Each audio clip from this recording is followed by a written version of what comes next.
А перед началом этого ролика небольшая просьба к нашим зрителям подписаться на канал, поставить лайк. Ваша поддержка очень сильно помогает каналу развиваться и дает нам мотивацию каждый день выпускать ролики для вас с ответами на посягательство на нашу историю. Данный видеоролик не преследует цели задеть или оскорбить чьи-либо чувства. Ролик был создан исключительно в образовательных и познавательных целях. Берегите себя. Вмешивается в деятельность мусульманской религиозной общины республики, проводит политику противопоставления друг другу традиционных общественных институтов. 26 сентября 2018 года Евкуров, игнорируя мнение абсолютного большинства населения и решение, принятое на съезде народов Ингушетии, подписал с главой Чеченской республики Кадыровым соглашение об установлении границ. Данное соглашение предусматривает передачу соседней республике более 30 тысяч гектаров земли. Земли, в настоящее время закрепленные соглашением за Чеченской республикой, с момента создания нашей республики были в составе Ингушетии. Такое положение закреплено в законах.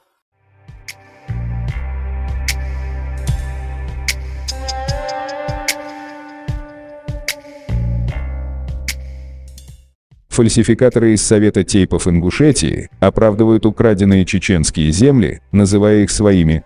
Они продолжают настаивать на том, что переданные земли в 2018 году Сунжского района Чечне – исконные земли ингушей, и всегда эти земли находились в составе Ингушетии.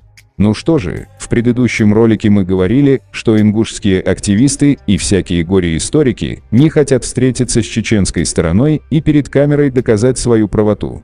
А вместо этого они продолжают вести пропаганду против чеченского народа, заявляя, что чеченцы незаконным образом забрали у них земли. Да, так и не сели за один стол с чеченцами, не провели диспут. А ведь правда одна, и она действует против них. Мы вам покажем ролик, где ингушский историк, кандидат политических наук, доцент, заведующая отделом социально-политических исследований Ингушского научно-исследовательского института гуманитарных наук Лейла Арабханова рассказывает и показывает, как все было. 4 года работаю доцентом кафедры истории Ингушского государственного университета, и эта тема не случайная для меня. Я сегодня пришла не для того, чтобы кого-то поддержать, оправдать или опровергнуть кого-то. В этом нет даже необходимости. Я этими вопросами занимаюсь вот с тех пор, как я устроилась на работу в университет. Вот с этих пор я работаю очень активно в архивах. Если кто-то встречался со мной по университету, это будет знать. И вот все те карты, которые вы видите на этом экране, это карты, это только 10-я часть тех картографических материалов, которые я обнаружила в наших архивах. Нету ни в России, ни за границей, где 13 лет ингуши жили в Казахстане, в 7 областях, ни одного районного, городского, областного, вплоть до президента Республики Казахстан, архивят, социюдыш, аз документ хацитиш. Но в Чигал гайдзе мелягка документ хайцатас. 12 тысяч документов доступ только по нашей истории. Тагын эйс бах бұл бәп алялық, соны ғасын, это там толдар, бәнш, сығыз ялырыз, 22 тысячи гектаров, да, не. Так, أنا الحاجة جو سكت أصلا يلشون ديزي أشكال تجدم فيديو персоны для твоих оснований холм езевик тоже. Соответственно, ази до камелы строго основываясь вот на архивных документах. Из выступления Лейлы мы узнаем, что у митингушей.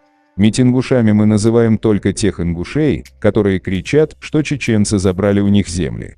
Это никоим образом не относится до всего народа. Так вот, из выступления Лейлы нам стало понятно, что те митингуши, кричащие о том, что чеченцам отдали 22 тысяч гектаров земли, без основания вводят людей в заблуждение.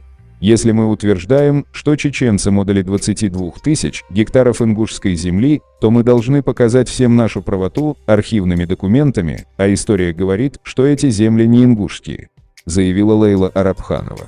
Вот в составе Терскской области с 1862, заметьте, до 1866 года, это чуть больше 4 лет, Карабалакский округ, весь Карабалакский округ, вот именно вот та спорная территория, о которой мы сегодня говорим, горно-лесистая часть, она входила в Ингушевский Назрановский округ Терской области. 4,5 года примерно. В 1866 году именно вот эту горно-лесистую часть, именно вот эти 22 тысячи гектаров, о которых идет сегодня речь, были переданы в Галанчожский отдел. Галанчожский отдел был в 1888 году, его объединили с Чеченским округом. То есть эти земли вместе с Галанчожским отделом, они перешли в Чеченский округ, и с тех пор вот в тех пределах, о которых мы сегодня говорим, до 2009 года эта земля была в составе, будь то Чеченского округа, будь то Чеченской автономной области. Затем мы, конечно, были в ЧССР, мы были в депортации без республики, восстановились как ЧССР, но эти территории больше до 2009 года в составе нашей республики никогда не были. По всем картам. Правильно подметила, что спорные земли, по которым чуть ли не вся Ингушетия митинговала, лишь 4 года находились у ингушей с 1862 по 1866 годы. Но по просьбе местных жителей эти земли были переданы в Галанчожский отдел. Дальше случилось то, что ингуши в 2009 году, поделав документы, украли эти земли у чеченцев. Спустя 9 лет, в 2018 году, чеченцы вернули себе украденные земли обратно в свою республику. Я многим предлагала, суд доказать, сук халз мечах границ хани. В митинге лахты чагами антасис.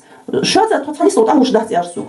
В митинге лахташ саго. Шатя тотхани сот ауш дахти. Хан может еще. Шей алхам доценде. Чеченцы неоднократно приглашали ингушей на диспут перед всем народом, перед камерами, где каждый бы показал свою правду. Но ингуши, как ранее говорил Магомед Даудов, не принимают вызов. То же самое говорит и Лейла. Я к вам, всем стоящим на митингах, не раз обращалась. Давайте встретимся. Докажите мне, где проходила граница. Мне они сказали, что мы не сядем с тобой за один стол. Но почему? Потому что нечего предъявить. Истина против них, заявила ингушка Лейла Арабханова.